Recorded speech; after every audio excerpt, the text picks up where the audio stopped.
Pada suatu malam, Juni mengalami pusing dan demam ringan. Namun ia menghiraukannya dan beristirahat. 2 hari berlalu.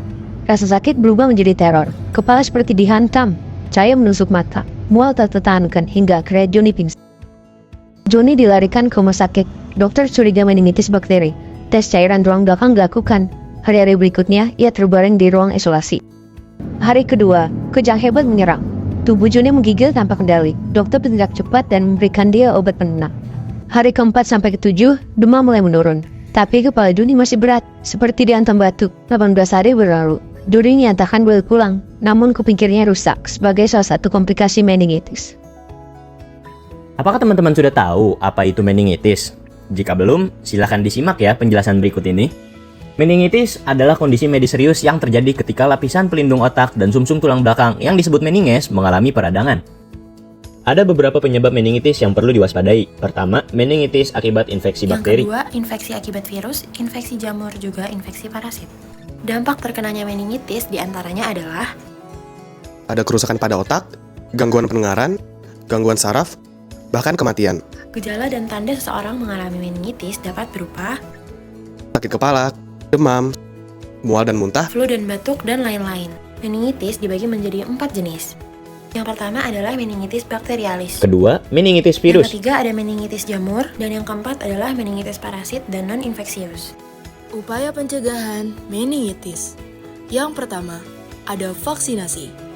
Terdapat 2 macam vaksin untuk pencegahan meningitis, yaitu vaksin meningococcus quadrivalent untuk perlindungan terhadap bakteri penyebab meningitis meningococcus.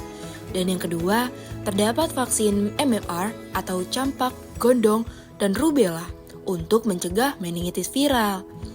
Oh iya, vaksinasi juga wajib bagi calon jemaah haji atau umroh dan mereka yang tinggal di lingkungan padat seperti asrama atau militer loh teman-teman.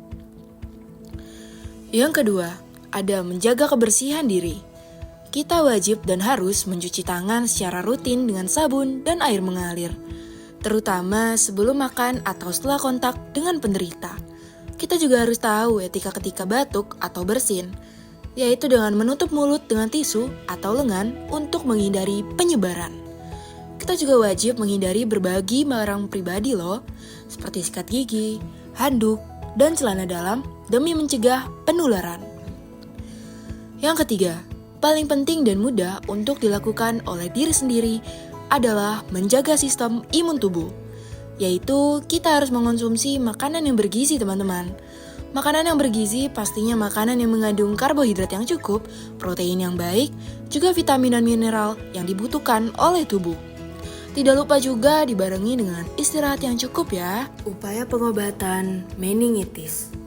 Meningitis dapat diobati sesuai dengan faktor yang memengaruhi ya teman-teman. Yang pertama, meningitis bakteri. Meningitis bakteri adalah yang paling berbahaya. Penanganannya harus segera dengan antibiotik intravena seperti ceftriaxone dan dexamethasone untuk mengurangi peradangan. Pasien juga perlu dirawat intensif untuk cegah gagal organ ya teman-teman. Kalau menurut WHO, antibiotik dalam 1 jam dapat mengurangi resiko kematian loh. Yang kedua, ada meningitis yang disebabkan oleh virus. Meningitis viral biasanya lebih ringan. Istirahat, cukup cairan, dan paracetamol tentunya bisa membantu. Tapi, jika disebabkan virus herpes, antivirus seperti acyclovir diperlukan. Ingat teman-teman, jangan tunda ke dokter jika gejala memburuk ya. Yang ketiga, yaitu meningitis jamur. Meningitis jamur dapat diobati dengan amphotericin B dan fluconazole selama berminggu-minggu. Pemantauan rutin diperlukan untuk cegah kerusakan ginjal dan hati. Selanjutnya ada fakta tentang meningitis. Meningitis dapat menyebar melalui percikan droplet, kontak langsung atau tinggal serumah dengan pasien, terkontaminasi lingkungan pada meningitis jamur dan parasit, dapat menular dari ibu ke bayi pada saat persalinan. Ruam di kulit juga bisa menjadi tanda khusus pada meningitis meningococcus. Perlu diketahui, meningitis dapat menyerang siapapun, namun usia bayi dan remajalah yang paling rentan terkena penyakit ini. Sekian dari kami, terima kasih.